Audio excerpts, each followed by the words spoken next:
कुछ हिंदू वहाँ पर रह रहे हैं जिन्होंने हिम्मत करके दोबारा से कश्मीर के अंदर बसने की कोशिश की।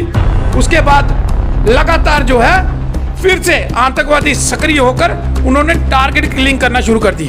वो एक ही बात कहता है कि कश्मीर हमारा है। भाई हम पूछना चाहते हैं तुम्हारे कौन से बाप का कश्मीर है? हम तो ये कहते हैं पाकिस्तान भी हमारा है। पाकिस्तान भी तो हमारे में से गया है जी, बिल्कुल। तो ये हम वापस पाकिस्तान भी लेंगे, पीओके क्या हम पाकिस्तान भी लेंगे। अभी भूखमरी के कगार पे पाकिस्तान पहुंच गया है। पाकिस्तान के अंदर खाने के लिए दाने नहीं है और बात करता है वो कश्मीर लेने की। अरे भाई पहले अपने लोगों को तो संभालो, उनको तो सही से खिलाओ पिलाओ, क्योंकि इससे पहले भी कई बार वो मुंह की खा चुका है, लेकिन शर्म नहीं है उसको। देखिए जितनी बार जूते पाकिस्तान को पड़े हैं भारत से, तो कोई अक्ल सही वो होता तो वो अभी तक सुधर चुका होता। ये तो वैसा है कि कुत्ते की पूंछ कभी सीधी नहीं होगी।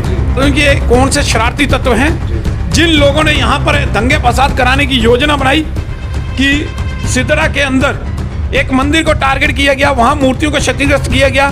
जिस प्रकार से मूर्तियों को क्षतिग्रस्त किया गया, उससे देखने के बाद ये लगता है कि एक भारी भीड़ हो सकता है कि 6 से ज़्यादा लोग जो हैं उस मंदिर के अंदर घुसे और उन्होंने पूरी प्लानिंग के साथ मूर्तियों को तोड़ फोड़ की।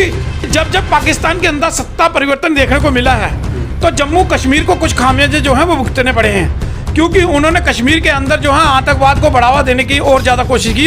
क्योंकि उस समय क्या है कि वो सत्ता जो है आर्मी के हाथ में ज़्यादा, क्योंकि वहाँ आर्मी जो ज़्यादा पावरफुल है, ISI जो है वो पावरफुल है, वो सरकार को भी नहीं मानती। बात ये है कि हिंदुओं को ही क्यों टारगेट किया जा रहा है उसके अंदर, कश्मीर के अंदर? क्या कोई साजिश है? कौन इनको समर्थन कर रहा है? कहाँ से इनको कोई मदद मिल रही है? नमस्कार, आप देख रहे हैं भारत मॉनिटर। बीते दिनों में आपने खबर सुनी होगी कि सिदड़ा में एक मंदिर में मूर्तियों को खंडित किया गया और घाटी में अभी भी टारगेट किलिंग जो है वो चल रही है। तो इसी मुद्दे पे आज हमारे साथ बातचीत करने के लिए है राकेश बजरंगी जी, जो कि स्टेट प्रेसिडेंट है। सर, सबसे पहले आपका बहुत बहुत स्वागत है। बहुत बहुत धन्यवाद, शुक्रिया जी। सर, क्या कहना चाहेंगे कि घाटी में अभी भी जो है वो टारगेट किलिंग जो है वो अभी भी चल रही है? देखिए, एक लंबे समय से आतंकवाद के खिलाफ जो है सरकारें लड़ती रही हैं जी। लेकिन पिछली सरकारों ने जिस प्रकार से इन आतंकवादियों को समर्थन दिया, इनकी जड़ें मजबूत करने के लिए कश्मीर के अंदर इनको सहयोग प्रदान किया। इनके अंदर कश्मीर बेस के कई नेता जो है वो शामिल थे, लेकिन ये सरकार आई, इसने कहीं ना कहीं उनकी जड़ों को उखाड़ने का काम जो है वो किया। और कई पॉलिटिकल पार्टियों के नेता भी जेल की सलाखों के पीछे गए। अलगाववाद बिल्कुल ख़त्म हो गया, अलगाववादी नेता जो हैं आज जेल की सलाखों के पीछे हैं। तो ये एक बड़ा ही अच्छा कार्य था जो सरकार का, लेकिन उसके बावजूद भी अभी भी वहाँ पर कश्मीर के अंदर टारगेट किलिंग जो है वो अभी भी शुरू है जी। पिछले कुछ समय से, लंबे समय से जिस प्रकार से सरपंचों को टारगेट किया गया, उसके अभी पिछले कुछ दिनों में जो 5-7 दिन के अंदर 7 लोगों को जो है टारगेट उनके ऊपर टारगेट करके उनके ऊपर गोलियां बरसाई गई, जिनमें कुछ लोगों की जो है वो शहादत भी हुई। देखिए, जो आतंकवादी से मारा जाता है, लोग कहते हैं मर गया, मैं तो कहता हूं कि जो आतंकवाद की गोली से जो होता है, जिसको लगती है और वो मरता है, वो शहीद होता है, क्योंकि उसको पूरा सम्मान मिलना चाहिए। और जो योजनाएं जो हैं शहादत के बाद लागू होती हैं, वो इनको भी मिलनी चाहिए, उनके परिवार को मिलनी चाहिए। लेकिन हम ये नहीं चाहते कि भगवान करे कि किसी के परिवार के अंदर कोई ऐसी घटना को उनको देखना ना पड़े। कश्मीर के अंदर जो कुछ हिंदू वहाँ पर रह रहे हैं जिन्होंने हिम्मत करके दोबारा से कश्मीर के अंदर बसने की कोशिश की, उसके बाद लगातार जो है फिर से आतंकवादी सक्रिय होकर उन्होंने टारगेट किलिंग करना शुरू कर दी।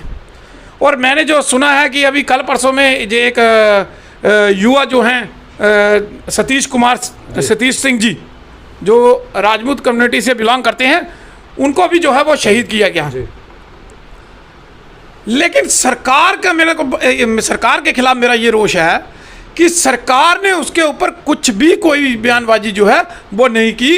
केवल गवर्नर साहब का इसके ऊपर जो है वो उनका बयान जो है मीडिया के माध्यम से आया कि उन्होंने कहा कि इनके कातिलों को जो है बख्शा नहीं जाएगा। वो उसके ऊपर आर्मी काम भी कर रही है, जो हमारी सेना, पैरामिलिट्री फोर्सेस, पुलिस काम भी कर रही है। लेकिन बात ये नहीं है बात यह है कि हिंदुओं को ही क्यों टारगेट किया जा रहा है उसके अंदर, कश्मीर के अंदर? क्या कोई साजिश है? कौन इनको समर्थन कर रहा है? कहाँ कहाँ से इनको कोई मदद मिल रही है? काफ़ी हद तक सरकार ने जो है इनके मददगारों को जो है उनके हौसले जो है वो तोड़ने की कोशिश की है। तो क्या क्या लगता है आपको कि इसमें पाकिस्तान का भी हाथ हो सकता है? देखिए, जब जब पाकिस्तान के अंदर सत्ता परिवर्तन देखने को मिला है तो जम्मू कश्मीर को कुछ खामियाजे जो हैं वो भुगतने पड़े हैं, क्योंकि उन्होंने कश्मीर के अंदर जो है आतंकवाद को बढ़ावा देने की और ज़्यादा कोशिश की, क्योंकि उस समय क्या है कि वो सत्ता जो है आर्मी के हाथ में ज़्यादा, क्योंकि वहाँ आर्मी जो ज़्यादा पावरफुल है, ISI जो है वो पावरफुल है, वो सरकार को भी नहीं मानती, तो वो वहाँ से आतंकवादी को प्रशिक्षित कर उसमें सरकार की, उनकी सरकार का भी पूर्ण रूप से समर्थन होता है और वो भारत के अंदर भेजते हैं और भारत को डिस्टर्ब करने की कोशिश करते हैं। और लगातार जो प्रधानमंत्री वहाँ पे आता है वो एक ही बात कहता है कि कश्मीर हमारा है। भाई, हम पूछना चाहते हैं तुम्हारे कौन से बाप का कश्मीर है? हम तो ये कहते हैं पाकिस्तान भी हमारा है जी। पाकिस्तान भी तो हमारे में से गया है जी, बिल्कुल। तो ये हम वापस पाकिस्तान भी लेंगे, POK क्या हम पाकिस्तान भी लेंगे जी। अभी भुखमरी के कगार पे पाकिस्तान पहुंच गया है जी। पाकिस्तान के अंदर खाने के लिए दाने नहीं है जी। और बात करता है वो कश्मीर लेने की जी। अरे भाई, पहले अपने लोगों को तो संभालो, उनको तो सही से खिलाओ पिलाओ जी। देखिए हमारे पड़ोसी राज्य में क्या हालात कैसे हो गए। श्रीलंका के अंदर आज हालात देख लिए आप जी, और पाकिस्तान के अंदर तो कई समय से ऐसा बुरा हाल है।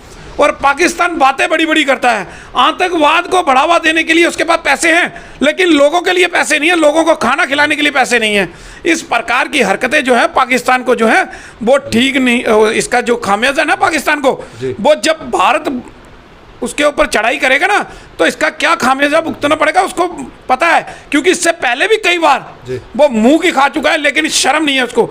देखिए जितनी बार जूते पाकिस्तान को पड़े हैं भारत से, तो कोई अकल सही वो होता तो वो अभी तक सुधर चुका होता।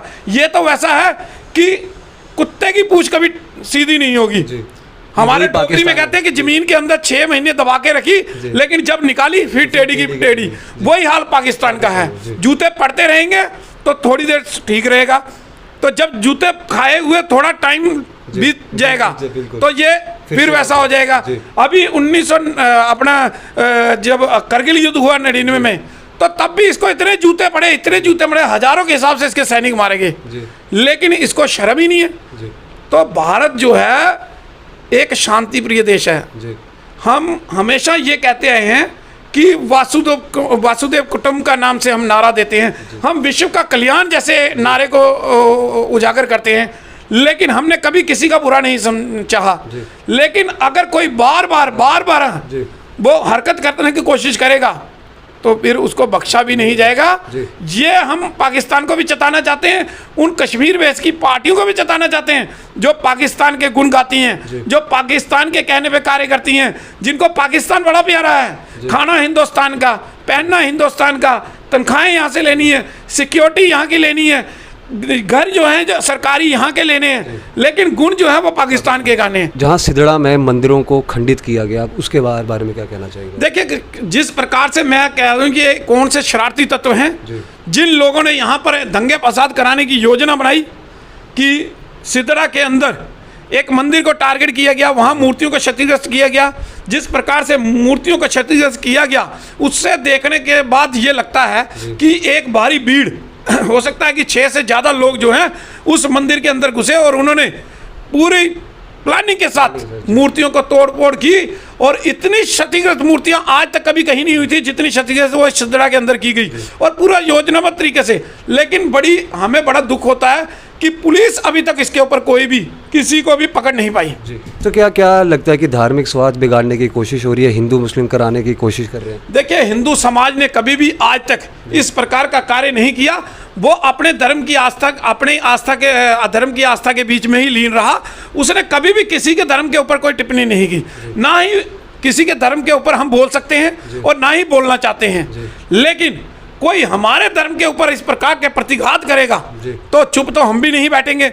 इसलिए हमने एक सरकार को सीधी चेतावनी दी कि सरकार इस मंदिर का पुनर्निर्माण करके इस मंदिर को पब्लिक के लिए खोले, और वहां पर जो गार्ड है वो परमानेंट गार्ड वो वहां पर लगाई जाए, क्योंकि जंगल के बीच में पब्लिक वहां पे ना के बराबर है, हिंदू समाज वहां पर। क्योंकि वहाँ पे रास्ता भी नहीं है, ऐसे पता लगा कि 2 किलोमीटर तक पैदल चलना। देखिए डिप्कॉम साहब को हमने एक लेटर लिखा, उसमें हमने रास्ते का, बिजली का, और उसके बाद हमने ये भी कहा कि यहाँ पे परमानेंट गार्ड रखी जाए और इस मंदिर का पुनर्निर्माण करके हिंदू समाज के लिए इस मंदिर को खोला जाए। ऐसी हमारी मांग जो है वो सरकार से है, हमने पहले दिन से रखी थी, लेकिन हमें आश्वासन सरकार की ओर से दिया गया था कि हम मंदिर का पुनर्निर्माण करवाएंगे और पूरी तरह से मंदिर जो जैसे पहले था उससे भी अच्छा करके देंगे।